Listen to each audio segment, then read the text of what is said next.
ஐனார் நாகேந்திரன் எனது நீண்ட நாள் நண்பர். நாங்கள் எல்லாம் ஒன்றாக அம்மாவின் தொண்டர்களாக பயணித்தவர்கள். இப்பொழுது தனிப்பட்ட முறையில் நான் அவர் மேலே எனக்கு எந்தவித கோபமும் இல்லை, வருத்தமும் இல்லை. அவருடைய செயல்பாடுகள் திரு ஓபிஎஸ் விவகாரத்தில் அவர் நடந்து கொண்டது. அதைத் தொடர்ந்து நீங்கள் அதை பற்றி நான் பதில் சொன்ன பிறகு மதுரையில் திரும்பவும் அவர் பேசியதற்கு நான் பதில் சொன்னேனே தவிர அது அத்தோடு முடிந்து விட்டது. அவர் நல்ல நண்பராக என்றைக்கு வேண்டுமானாலும் என்னை சந்திக்கலாம், அது வேறு. இப்பொழுது கூட நேற்று கூட நான் தொலைக்காட்சியில் பார்த்தேன், நீங்கள் கேட்பீங்கன்னு எதிர்பார்த்தேன். துணை முதல்வர் மன்மிகு உதயநிதி அவர்கள் அருமையான ஒரு கருத்தை சொல்லியிருக்கிறார். எங்களது வெற்றியின் ரகசியமே பழனிசாமி தான்.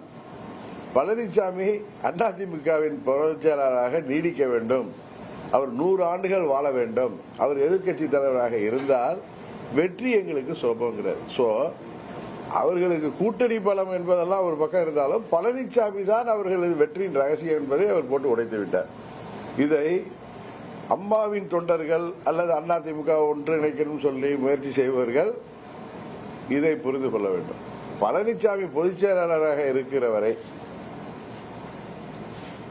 அது திமுகவுக்கு வெற்றியை தரும் என்று அவர் துணை முதலமைச்சர் சொன்னது நீங்கள் வேண்டுமானாலும் வேறுமாறாக பார்க்கலாம். அது அவர் உண்மையை சொல்லியிருக்கிறார். அவர் சிலைடையாக சொல்லியிருந்தாலும் வஞ்ச புகழ்ச்சியாக பழனிசாமியை பற்றி சொல்லியிருந்தாலும் உண்மை அதுதான்.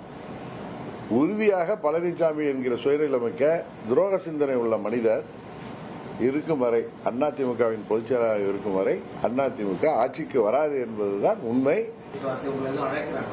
சார் நான் தான் கிளியரா சொல்றேன் சார். பழனிசாமிங்கிற ஒருவர் பொதுச் செயலாளராக முதல்வர் வேட்பாளராக இருக்கும் வரை அது திமுகவிற்கு சாதகம் என்பதை அந்த துணை முதலமைச்சரே சொல்லிவிட்டார் என்று நான் சொல்லுகிற பொழுது, இன்னொன்று அம்மா மக்கள் முன்னேற்ற கழகம் எதற்காக தொடங்கப்பட்டது என்பது எல்லாருக்கும் தெரியும். எங்களை அழைத்துக் கொண்டு தற்கொலை முயற்சிக்கு சமமான முயற்சியை நாங்கள் உறுதியாக எடுக்க மாட்டோம். எங்கள் வழி நாங்கள் தனி வழியில போயிட்டு இருக்கோம்.